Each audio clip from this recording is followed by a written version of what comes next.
দেখেন হাদি ভাইয়ের যে বৈশিষ্ট্য, তার বাংলাদেশের রাজনীতিতে তার প্রত্যেকটা বৈশিষ্ট্য আমাদের ধারণ করা উচিত। বিশেষ করে তিনি কিন্তু বাংলাদেশের রাজনীতির একটা আমূল পরিবর্তন নিয়ে একটা প্রেক্ষাপট তৈরি করে কিন্তু বাংলাদেশের থেকে আজকে বিদায় নিয়েছে।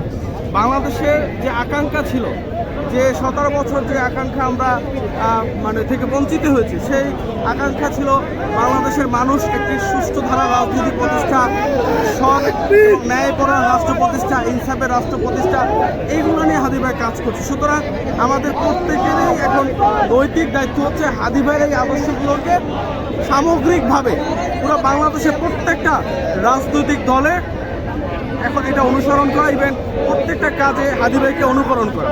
যদি আমরা এটা করতে পারি তাহলে আমরা বাংলাদেশে যে ধরনের রাজনীতি আমরা চাচ্ছি বা পাইতে চাচ্ছি, সেটা অবশ্যই সম্ভব যদি হাদি ভাইয়ের রাজনৈতিক আদর্শকে যার ইনসাফ নিয়ে কথা বলেছে, সেটা আমাদের এখন প্রত্যেকের নৈতিক দায়িত্ব হয়ে যাবে। ইভেন আমি এটা বলবো, যেহেতু আগামীতে নির্বাচন, দেখেন ফ্যাসিস্টের দোষরদের খুনির আশ্রয়দাতা মদতদাতা হচ্ছে ভারত। সেই ভারতের আধিপত্য বিস্তার নিয়ে কথা বলেছে এই আবরার ফাহাদ থেকে শুরু করে আজকে হাদি ভাই যে বিন্দুল।